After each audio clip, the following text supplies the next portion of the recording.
All right. I'm here, I think. Yes. Present. Sound.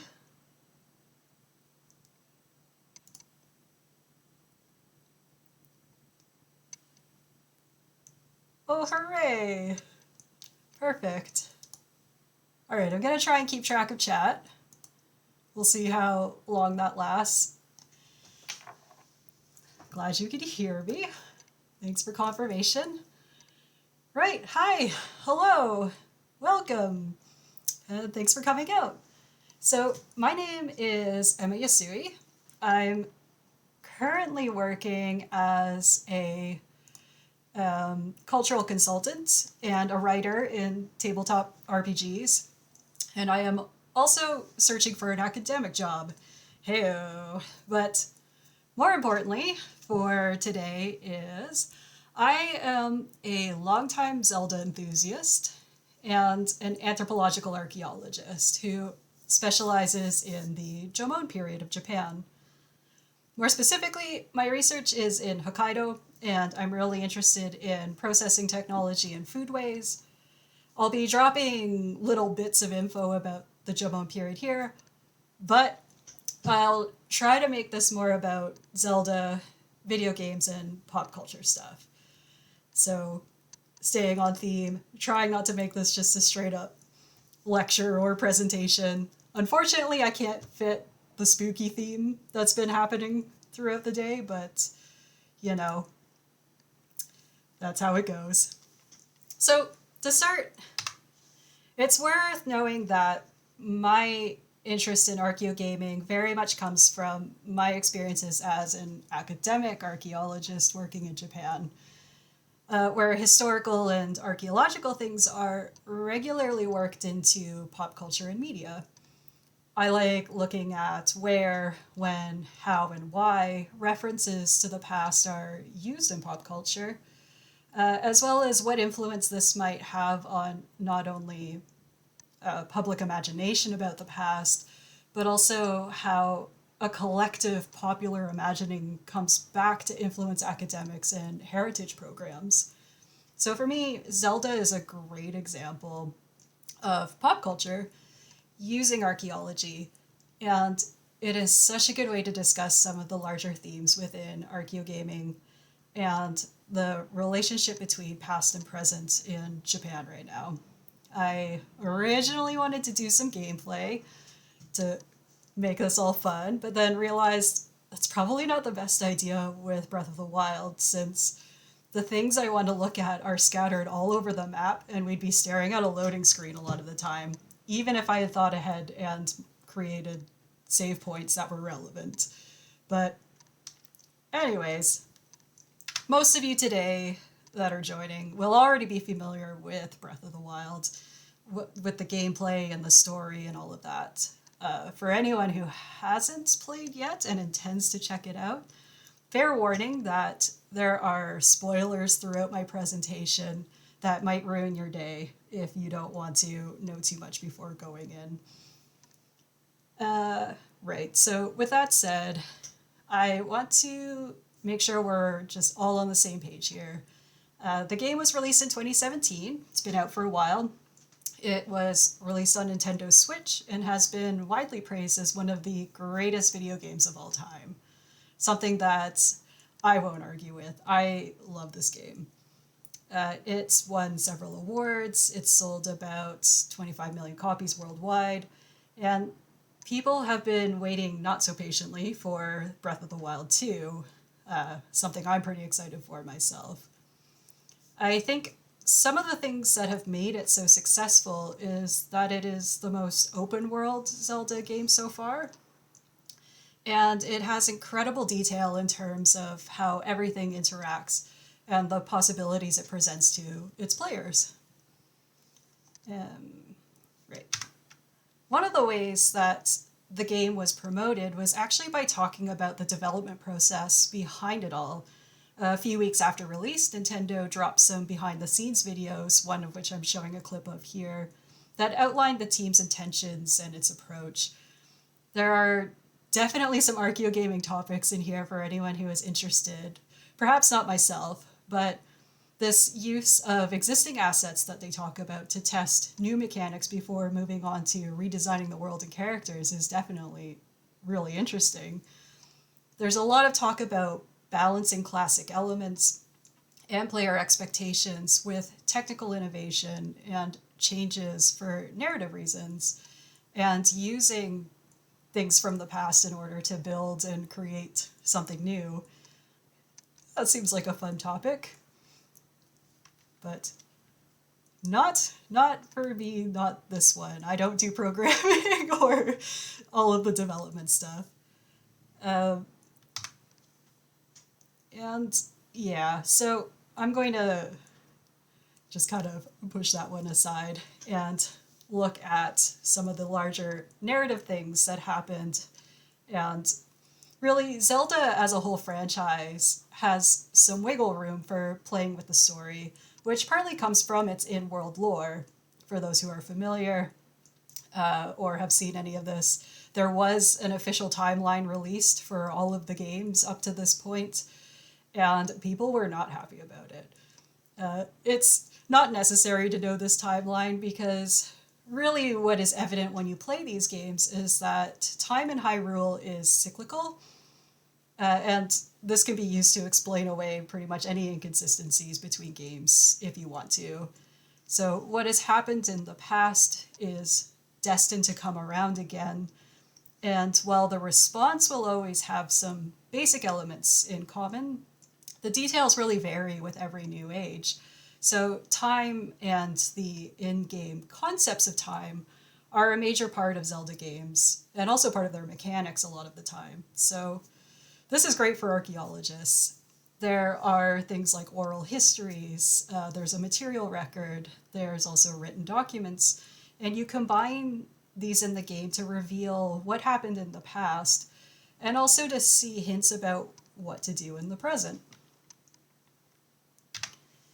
So, in many ways, it's not surprising that the development team of Breath of the Wild made the conscious decision to use the Jomon Period, my specialty, when they were designing the Sheikah. And I was all in for this. I was very excited. But just in brief, the Sheikah are an ancient culture in Hyrule that had been incorporated by a few characters and some myths in past games like Ocarina of Time, Twilight Princess, and Skyward Sword, but they had never really fully appeared or been fleshed out in terms of a full culture, other than they were old and they were magical, they were kind of mysterious. The name Sheikah itself is likely based on the Japanese pronunciation for seeker, and they're generally presented as an ancient tribe with magic, and they've been tasked by goddess Hylia to protect and guide descendants of the royal family. They hold the legends and the knowledge of Hyrule, and while they share some similar traits that suggest they're closely related to other Hylians, this has never really been officially discussed or released. Maybe that's something that will come up later. Specific to Breath of the Wild, the Sheikah are said to have had such an advanced technology that they became seen as a threat to the kingdom, which led to their exile, and now they live in scattered settlements where they've largely abandoned technology and forgotten about all of those elements of their past culture. So, looking to an actual archaeological culture to gain inspiration makes a lot of sense here. But what's interesting to me is that the Zelda franchise hasn't really drawn from Japanese history before. Arguably, the Triforce is roughly based on the Hojo clan Kamon, which is a family crest. This family was important. It was part of the Taira house during the Kamakura period. They were known for supporting Zen Buddhism, thwarting a Mongol invasion, and their Kamon, known as the Mitsu Uroko, or the Three Dragon Scales, is something to do with a Buddha story, but really, I think the appearance is where the similarities really end. So I didn't read too closely into this, but here we are. The Triforce, this is, in a lot of ways, the only little hint of Japanese history up until Breath of the Wild. And overall, Hyrule, I would say, is largely a European-style fantasy land, with stone castles, church ruins, knights and princesses making up the recent past and present. Using more overtly Japanese elements to then create a sense of an ancient past is kind of fascinating to me. It is something that audiences in Japan would certainly detect, and the developer stated that the fact that the Jomon period is not well known elsewhere in the world would somehow enhance the sense of mystery surrounding the Sheikah, their technology, and the ancient past. I would add that it also gives the Sheikah a consistent culture in the game, which is nice. And it also plays into existing uses of the Jomon that Japanese audiences would read at as ancient and mysterious. But I'll get back to that in a bit. And yeah, I just grabbed a screenshot here where they just straight up say that the Stalker Guardians look like an overturned urn or an upside down pot. But for now, there are several ways that the game is designed to reinforce the idea of a different, long past time apart from the Jomon style aesthetic. We see these primarily at Kakariko Village and at the shrines, which are being revealed here. Of course, the shrines have that typical shape and pattern of Sheikah things, and the shrines themselves are also overturned vessels. But it's interesting to consider the sound design in these spaces if you've played the game. A common instrument across Breath of the Wild is the piano. This is something the main composer Manaka Kataoka chose intentionally as a unifying sound and a departure from past soundtracks. At the shrines, though, the music changes to a combination of synth and various traditional instruments from different parts of the world. So you might hear the bagpipes. The main sound is an Indonesian instrument known as a gamelan. The composer also changes here, so this music was produced by Yasui Iwata instead of the other guy I mentioned. And what he wanted to do was combine the modern or even futuristic sounds with a sort of eerie, older, sound that was kind of creepy, but also, moody. All right, then it's really in Kakariko Village that we see and hear the biggest shift in tone from the rest of the game. Now, Kakariko has been a staple location in Zelda games for a long time, but has usually looked like a medieval fantasy town, or even like a frontier town, like you see in Twilight Princess. The main consistency has been in the presence of the Kukos, or Kakos, or Kukos, whatever, which are thought to give the town its name. So it's a play on a Spanish or a French word for the rooster crowing. In Breath of the Wild, Kakariko is transformed into the center of Sheikah life with a complete redesign, which frankly I'm not sure why anyone was upset about, but of course there were people who were upset about this one. Sheikah clothing, as you can see, takes on a more traditional Japanese appearance with some items like their common hats, resembling things worn in different times and regions of Japan. There were complaints also about the music changing, so the village theme that's been in other games was redone. And I think the difference was needed to keep that feeling of past in the present. So switching from a jazzy piano lead to a more, what they call gagaku, which is a court-style music. It's not exactly like historic Japanese court music, but it's using a lot of the same instruments, which have very distinct sounds. And the arrangement of the music is using conventions from historic Japanese music. So this is a big contrast with what you're going to hear around the rest of the world.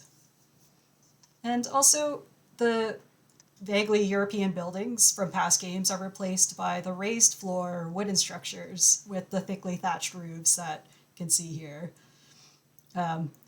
Sorry, I don't remember why I ran up and around the temple, but I eventually go back to town. I think I take a loose cuckoo down and prove that you can fly with them.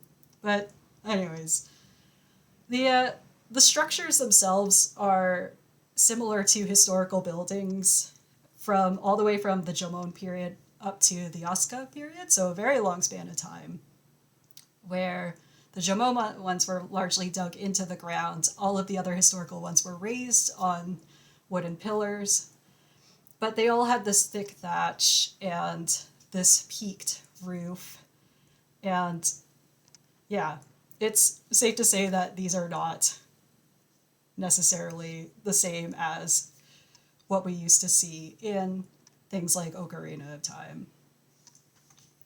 Now, let's step away from the aesthetics and music for a bit and look at how the past in Hyrule is shown and understood in this particular game.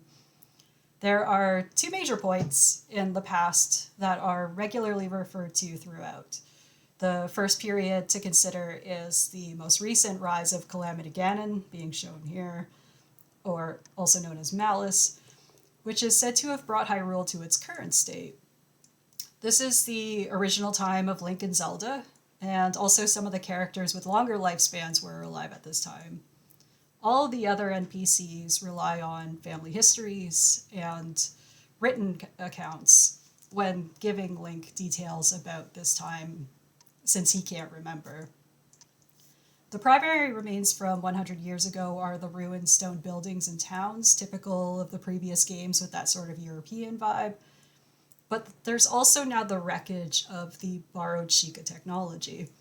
So the second period to consider is the much more distant past of 10,000 years ago, where the foundations of Sheikah society are found, and when the technology was first developed. The narrative is given that they abandoned this, so it becomes buried over the centuries after they give it up and are exiled. But it is uncovered 100 years ago. They show the excavation of a divine beast as well as the discovery of the guardians. And the attempts to bring them back to life are all throughout the Link's memories. Although a lot had been lost since 10,000 years ago, at this point and in the current age that you play in, it's mostly Sheikah who have some memory of this technology, but they're also working with primarily recorded knowledge and experimentation just as much as anyone else. And this feeling of a distant past and insurmountable gap is seen now with the Jomon period that inspired the Sheikah designs. This culture period existed roughly between 16,500 years ago to about 2,300 years ago. So it takes up a very large chunk of time and started quite a while ago. The estimated, peak is thought to be the middle Jomon period, somewhere between 8,000 to 5,000 years ago. And this period and sites from this period can be found across the entire length of what is now Japan, and is primarily considered a single culture period based on similarities in its ceramics and its stone technologies, as well as its subsistence and foodways. I'm sorry, I can't help myself. I have to talk about some of the archaeology stuff. So on this slide is some of the ceramic stuff that is well known from the period. So the humanoid figurines known as dogu, as well as the flame-style pots. The red disc is actually an ear spool, so it's a type of personal ornamentation. It's an earring, because they used to stretch their earlobes. And there's also a clay mask here. So we also know a lot about the resources that they were probably using from archaeological techniques, but also from these fun clay objects that they would make pretty much all the time. They were a lot of fun. So They show us they use a lot of the resources around them, especially things like deer, boar, and fish, which actually appear very frequently in Breath of the Wild, and all sorts of collected and cultivated plants, like an ancestor to millet. We also see root vegetables, nuts, greens, fruits, and probably mushrooms, based on these little clay figurines that we have here. And, also similar to things in Breath of the Wild. But yeah, and these are supposed to be squid caps, which I think is hilarious. And nuts. Here are some of the buildings I was talking about. So the semi-subterranean as well as the raised floor. Jomon settlements weren't isolated. They probably traded widely between Japanese and also Asian continental groups, and they made a huge amount of material culture, like the pottery, the stone tools, figurines, baskets, lacquerware, antler bone and shell stuff. The list really goes on. And it's super hard to summarize the Jomon, so hit me up later if you have any specific questions, but now I'm going to ramble about something else.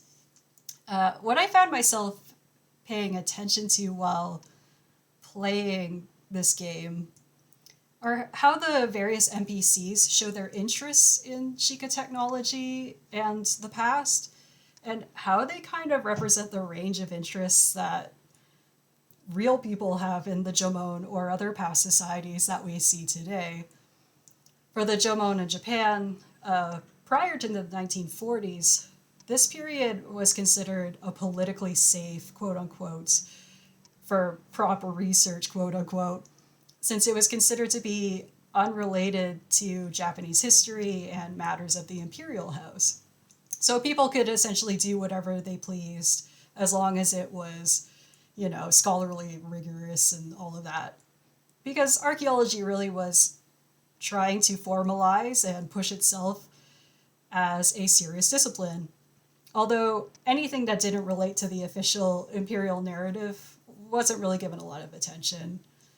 Something we kind of see here with Dr. Callop in Fort Hateno, and some of our other scholarly archaeology or ancient studies NPCs, when they talk about not being taken seriously or others not understanding their interests, which pretty much every NPC that's all about the past is dismissed in this game, which I find funny. But yeah, in the real world again, following World War II and Japan's defeat, archaeology was given a makeover and a bit of a spotlight. The past was no longer about ruling power of the imperial family, rather it was about the people's past. It was a way to develop a sense of quote-unquote shared heritage and a national identity separate of imperialism. Sadly, I couldn't find an NPC that represented this moment, though several do refer to our ancestors and our past when talking about 10,000 years ago. But either way, in the next few decades, more people became familiar with the Jomon, and we see early interest in Jomon objects as art and not just artifacts. Yeah, take out some of those guys. I couldn't help collecting things as I played this, even though I was trying to record just to show certain places, but that's how it goes.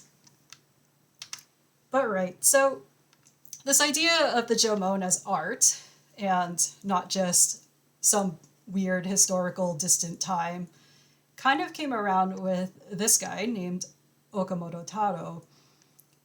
He's a notable pioneer in the area, and some have noted the similarity between the Sheikah eye symbol and some of his work and these portraits of him with the eyeball.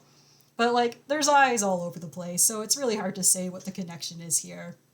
And this symbol appears in the Ocarina of Time well before Breath of the Wild was thinking anything Jomon related, so either way, it's Okamoto's philosophy that is more important here, as he saw the Jomon as the true cultural ancestors and basis for Japanese art as it should be now.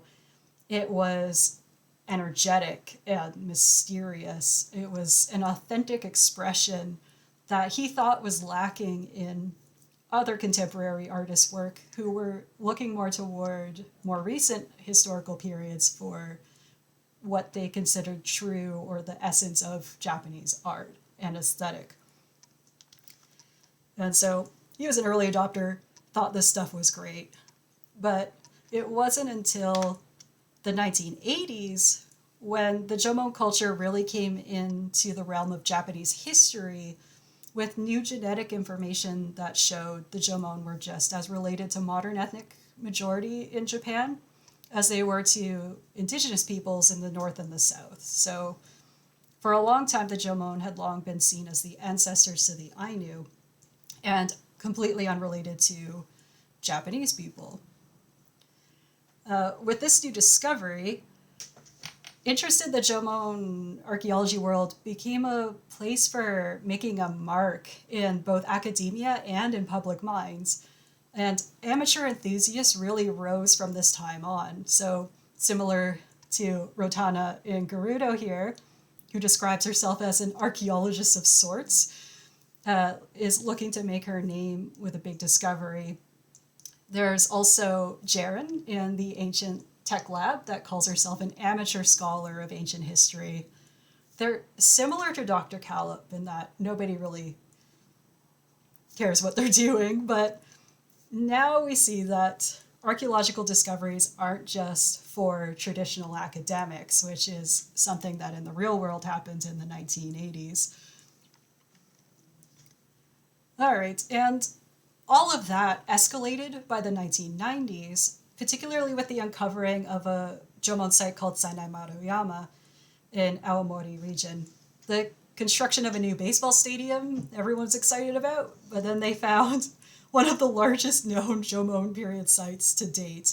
And this ignited a real local preservation campaign, a grassroots movement, to shut down the stadium development and create what is now a reconstruction park of a Jomon village and a museum dedicated to Jomon culture,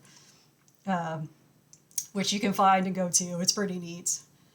And this movement, I thought of this when looking at people like Impa. So this idea of a preservationist or preservation attitude is seen with how she holds on to the lore as well as guards the ancient relics. Even though Link is supposed to be this great mythic character, she's like, no, you don't get to touch that relic.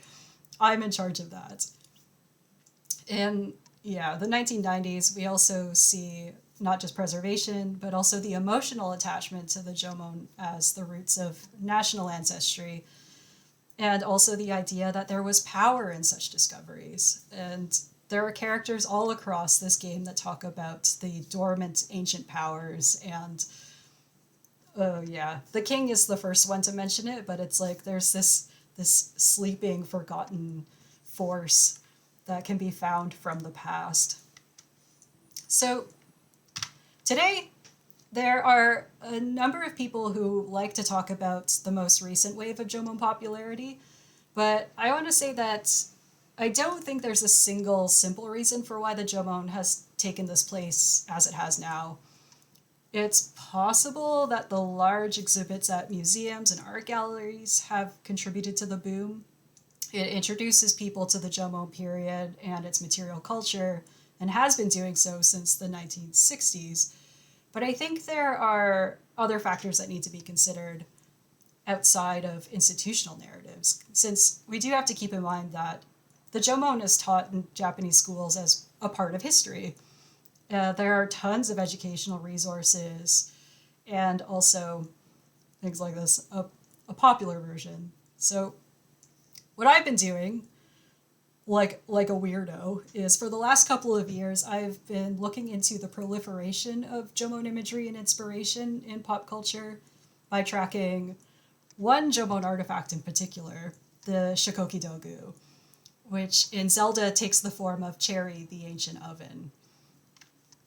And based on this one artifact, the real one being in the upper left corner, and its appearances in pop culture products, there are two things that are really noticeable. The one is that the vast majority of references to Jomon culture in pop culture come from video games. Perhaps this is not surprising. But it should be said that manga and anime are massive industries in Japan, but don't have nearly as many references as video games do. And also, there's a notable increase in references starting around 2010. So, really, Breath of the Wild was not alone in 2017 for using Jomon aesthetics. Uh, it is probably the most widely known across the regions and age groups, but there are so many examples. I have almost 300 references now, starting from 1960 all the way up to like yesterday. So Breath of the Wild, not unique in this way. And as I said before, official exhibits and things probably contributed, but there are some things about 2010 region that I think have fueled the number of Jomon sightings. The first being the release of common social media apps for sharing images like Pinterest, Instagram, and Twitter. So the first two being released in 2010, and Twitter just slightly before in 2007. And this came around the same time as smartphones. So you had a really good camera with you most of the time, and also access to apps through app stores, which started in 2008. So people could now share so many images and their little takes on it that, yeah, this smartphone technology and sharing had to have been a huge contributor. The second big factor is related to this, and I would say that's the spread of video games and also its social acceptance or greater acceptance as a form of entertainment that just about everyone participates in at some point. So either big titles or freemium games on your phone and iPad, all of these have become a really big industry, and they're all looking for aesthetic inspirations for worlds and characters. I see a lot of examples from video games as either collectibles or collected cards, and games that use cards in their mechanics or in their gameplay are also a big one for using Jomon stuff. And so in the 2010s, the number of video games with Jomon things more than doubles compared to the 2000s. And most of the time, the Jomon elements are connected to concepts of a mysterious past. Big surprise. And they're not strictly looked at or talked about as real archaeological objects. They're not always just artifacts. Fewer of them were connected to aliens than I was expecting, which has been a very nice surprise. But a good number of them have been mechanical and linked to long-lost civilizations, much like we see in Breath of the Wild. So in Japan, Jomon aesthetics are essentially an easy shorthand for just ancient culture in general, as well as mystery or unknown things. And now the rest of the world is getting a little taste of this and a bit of experience with it through Zelda, where no matter how advanced things look, they also sort of appear ancient. And then, in the end, I'm going to say the current boom is really just a continuation from the earlier trends I was talking about. But the idea of a powerful ancestral and spiritual past, the spiritual part, has really come to the forefront lately, as we see with our friend Garini here near Lurelin Village, who's like, I feel a spiritual power coming from this site. And then it becomes your task to help him uncover lost bits of a monument so that he can figure it out, which of course he doesn't, and you do, and he's all confused. You know, the typical Zelda pattern. So what may be a little different now is the depth of some people's obsession with Jomon aesthetic and what this period has come to mean to them. Sort of like Loon here, the girl who is in love with an ancient glowing orb that I think she has named Rocario. Someone could correct me on that, but she has named it. They're essentially dating. What is definitely different now is the ability to share these common interests and personal interpretations with a massive audience. So that social media element making things different. There are now entire communities online and in person in Japan. It's really popular to be, well, I shouldn't blow that out of proportion. There are like Jomon pottery clubs, and also I have them here. There are, if you can see this, there are zines and art exhibits and other things that have to do with Jomon and people's feelings about the Jomon period. They can discuss and create whatever they want to show their interest in the past. So what we see in Breath of the Wild and the use of the Jomon themes are pretty much on par with that's what's happening, but also show that there's more than just a fun style or a frivolous appropriation of archaeological aesthetics here. There are also hints of how some people seriously draw from the past to define themselves and find solutions for modern problems, which is going to kind of bring me around to my talk title. And this is where I start just reading into things even more and kind of way too much, but here we go. So just like in the memories and dialogues in Breath of the Wild, there's a belief in looking backward for restoring something lost in the present. Throughout the game, you play as Link, who is literally looking for himself by recovering memories and learning about his role in the larger narrative.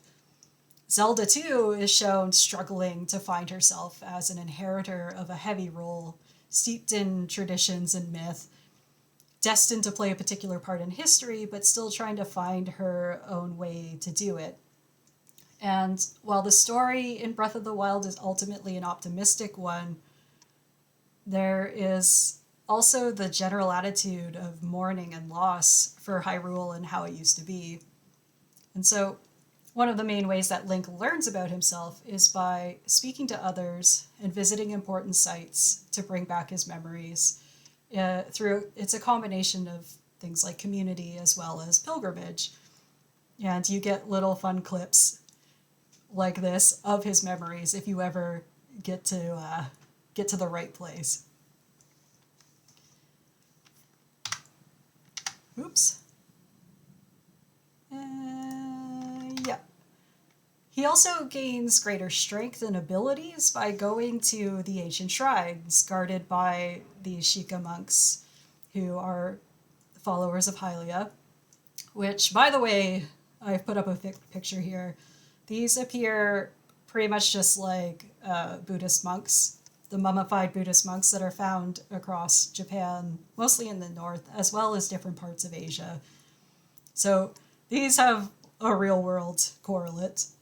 And they're really important to Link's journey to self-discovery, as well as self-improvement. So he delves into the past in a way that's now looking very similar to a major trend that began around the 2000s in Japan, where a lot of people have been using their time off or quitting their jobs entirely to leave modern life and absorb elements of times long past. So tourism and local cultural heritage campaigns have really picked up on these desires, and now the visitors at religious sites and monuments in particular has been on the rise since the early 2000s.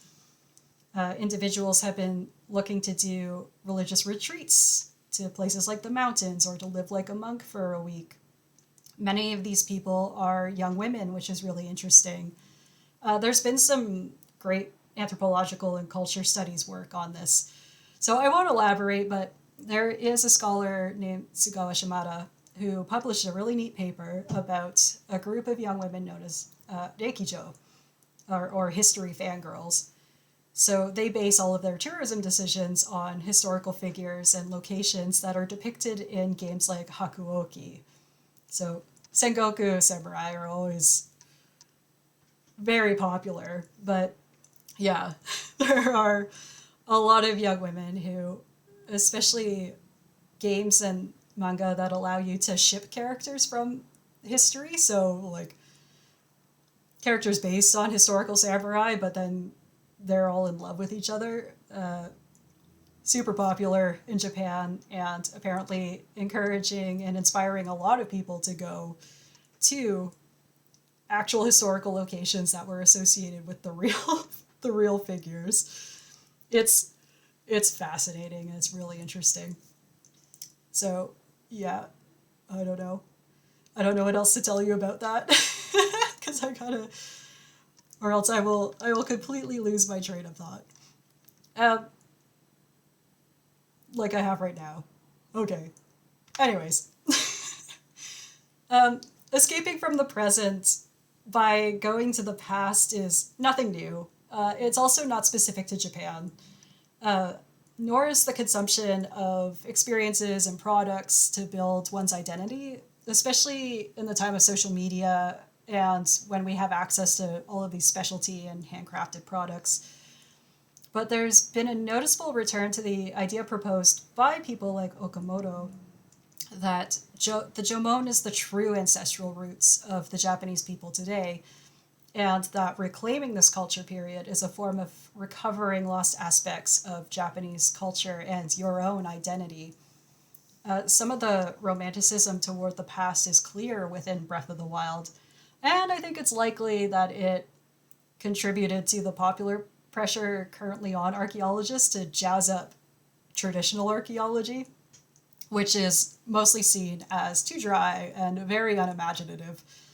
So one of the biggest criticisms that you'll see in like blog posts and newspaper articles is that archaeological interpretations aren't spiritual enough, or they don't address the mystical and the mysterious elements that the public thinks are an important part of the Jomon culture or the past in general.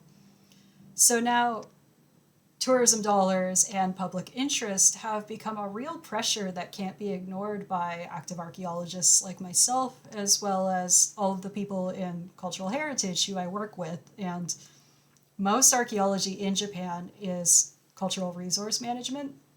It is run by local governments, and things are pretty much done in order to be reported and then displayed for the tax-paying public.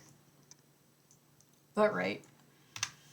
Along with searching for individual and national identity, the Jomon have also become part of the conversation about collective well-being in our current industrial and technological society. So I guess this is where I finally get back to what I said in my title about finding solutions to present ills by looking to the past. Beyond escapism or identity expression, there's this trend in seeing the Jomon and other past cultures as counterpoints to present issues connected to how the world operates now.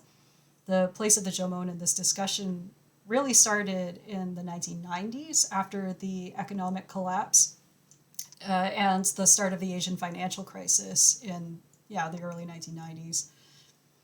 During the economic bubble, the ingenuity and productivity of agricultural and industrial societies were praised, but when the economy fell apart, a lot of people became obsessed with the Jomon, who seemed like a safe haven and an idyllic society that didn't have the problems represented by states or capitalism. And now we see a lot of ecological and sustainability initiatives using the Jomon to talk about balance and how this period is instructive to how we can get out of our current climate crisis in particular. But right, I'll have some time, but to start winding down, the use of Jomon aesthetics in Breath of the Wild is always going to be interesting to me, even though while I was creating this presentation, I'm like, is this interesting anymore? I've been thinking about it too much. But right, it is. I think it's part of a larger reclamation process that is placing the Jomon in present narratives. It demonstrates how the present reworks and claims parts of the past that are considered suitable. It says more about us now than it does about any aspect of people's lives in the past. And overall, I have some serious concerns over how the Jomon period has been claimed so strongly by the Japanese majority. And I think it would be remiss, I think I brought this up earlier, but I'm going to bring it back a little bit. It shows up in things like this Japan Times article that refers to Japan's indigenous hunter-gatherers. So, first of all, anyone who's ever met me or listened to me talk elsewhere, referring to the Jomon as hunter-gatherers comes with a lot of anthropological baggage and doesn't necessarily convey how Jomon people may have lived. But more importantly, Japanese people, while they are certainly related to the Jomon, uh, there are also other ethnic groups who are equally related to the Jomon. And they have been given an incredibly hard time by the Japanese government and history of Japanese rule and colonialism in their territories. The Ainu have had to continuously fight to be considered not only an ethnic minority, but also an indigenous group with certain rights and claims within Japanese society.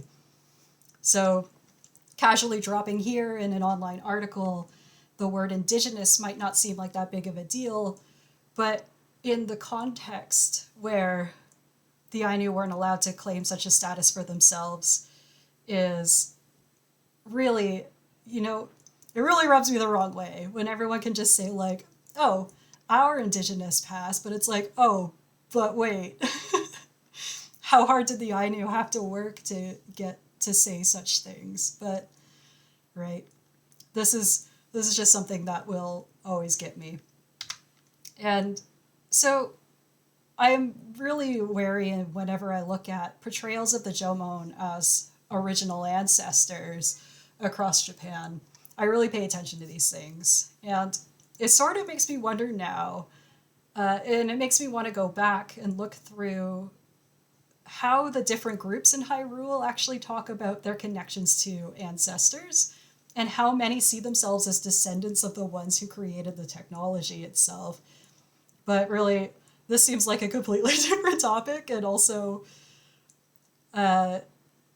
playing this game, I sometimes forget to keep track of all of the things that I'm interested in, and I can't just keep going back and restarting from the beginning every single time. So this is a topic for another time, and I'm going to leave it at that for now.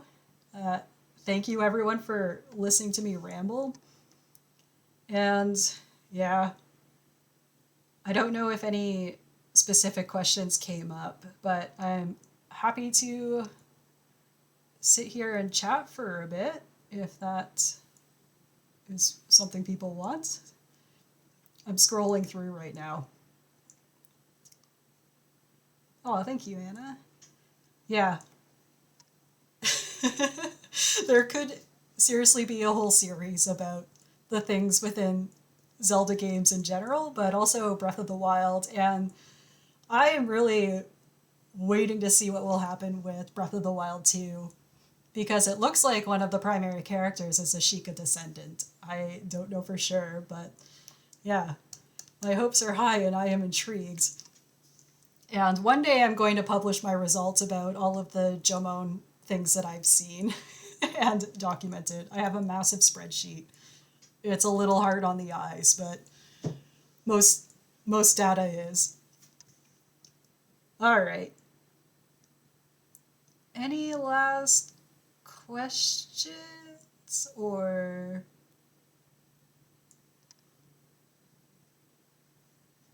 anything like that? No? All right. Well, thank you again, everybody. Hope you stick around for everything that's coming up. I also just noticed that okay, yes, a question. I think there might be some lag, so I have to wait for it. Everyone, bear with me. It says, good to see people in Japan making strides to understand and celebrate Jomon national ancestry and culture. I'm curious how much Yayoi culture is presented in those spaces. Fair question. Yayoi is still considered essential for Japanese identity. And for the longest time, it was considered the beginning of Japanese history. Until the genetic information came out in the 1980s, everyone thought Japan started with the Yayoi because, you know, they grew rice. They were those guys. They they seemed more like us. And there was a more direct line to the Kofun period, which came after, which was early state. And then that just got the ball rolling into modern state society.